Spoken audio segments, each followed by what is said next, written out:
السلام علیکم viewers, welcome to my YouTube channel me and my world. آج میں آپ کے لیے قطر پروڈکشنز کے ڈرامہ عمر سیریز کی قسط نمبر 29 کا اردو ترجمے کے ساتھ اوور ویو لے کر آئی ہوں۔ ڈرامے کی طرف بڑھنے سے پہلے آپ سب سے گزارش ہے کہ میرا چینل سبسکرائب کریں، میری ویڈیوز لائک کریں اور زیادہ سے زیادہ اپنے فیملی فرینڈز کے ساتھ شیئر کریں۔ شکریہ۔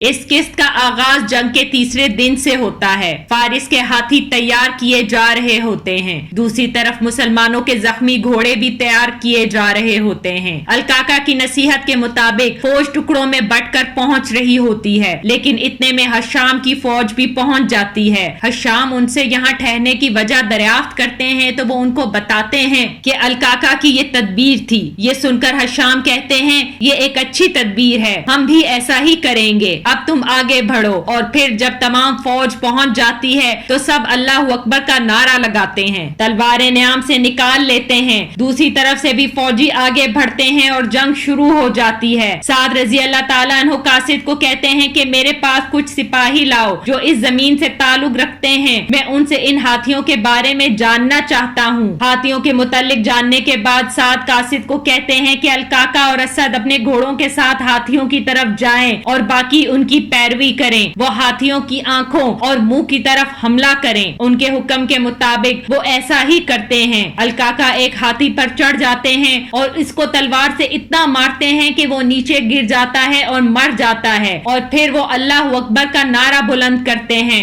رستم یہ دیکھ کر پریشان ہو جاتا ہے۔ الکاکا اور اسد ہاتھیوں کو قابو کر لیتے ہیں۔ یہ دیکھ کر فارس فوج بھاگ جاتی ہے۔ ان کو بھاگتا دیکھ تمام مسلمان اللہ اکبر کا نعرہ بلند کرتے ہیں۔ اس منظر میں ایک قافلہ مدینے آ رہا ہوتا ہے۔ عمر رضی اللہ تعالیٰ عنہ ان سے پوچھتے ہیں کہ کیا تم نے عراق اور قادسیہ کے متعلق کوئی خبر سنی؟ وہ شخص کہتا ہے کہ ہر کوئی آپ کی طرح اس خبر کا منتظر ہے، خدا ہم سب کو خوش کرے، وہی خبر سنائے جو ہم سننا چاہتے ہیں۔ عمر رضی اللہ تعالیٰ عنہ فرماتے ہیں انشاءاللہ ایسا ہی ہوگا۔ عمر رضی اللہ تعالیٰ عنہ کا بیٹا عبداللہ ان سے کہتا ہے کہ آپ کافی دنوں سے ہر آنے والے قافلے سے خبر کے بارے میں پوچھتے ہیں، اب تو دوپہر ہو گئی اور گرمی بھی شدید ہے، بہتر ہے کہ آپ گھر چلے جائیں، جب سعد کا قاصد آئے گا تو وہ آپ ہی کے پاس آئے گا۔ پھر عبداللہ کو عمر رضی اللہ تعالیٰ عنہ گھر جانے کے لیے کہتے ہیں، اور اپنے لیے وہ کہتے ہیں کہ میں تب تک نہ جاؤں گا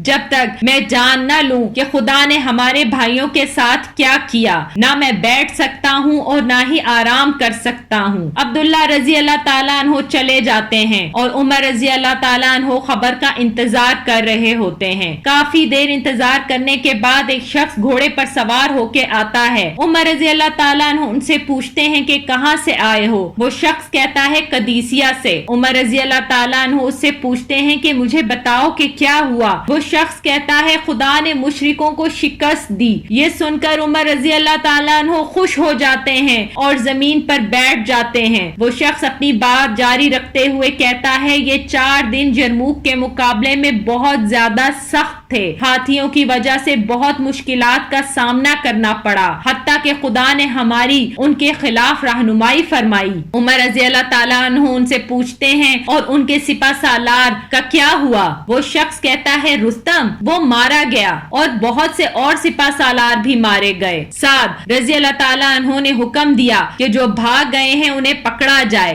الکاکا نے ان کا پیچھا کیا، انہوں نے فیروزان کو قتل کر دیا، صرف ہرموزان بھاگ گیا۔ عمر رضی اللہ تعالیٰ عنہ فرماتے ہیں مسلمانوں کا جانی نقصان کتنا ہوا؟ قاصد کہتا ہے 8500۔ عمر رضی اللہ تعالیٰ عنہ رونے لگتے ہیں۔ قاصد ان سے پوچھتا ہے کیا تم جانتے ہو امیر المومنین کہاں ملیں گے؟ عمر رضی اللہ تعالیٰ عنہ یہ سنتے ہی ہنسنے لگتے ہیں۔ اس منظر میں فارس کا بادشاہ اپنی بیوی سے کہتا ہے کہ بھاگنے کی تیاری کرو، یہاں کچھ نہیں بچا جس کی میں حفاظت کروں، عرب کی تلوار سے مرنے سے بہتر ہے میں پہلے والی زندگی جیوں۔ اس کی بیوی اسے بھاگنے سے روکتی ہے اور اپنی سلطنت کی حفاظت کرنے پر مجبور کرتی ہے، لیکن فارس کا بادشاہ اپنے فیصلے پر اٹل رہتا ہے۔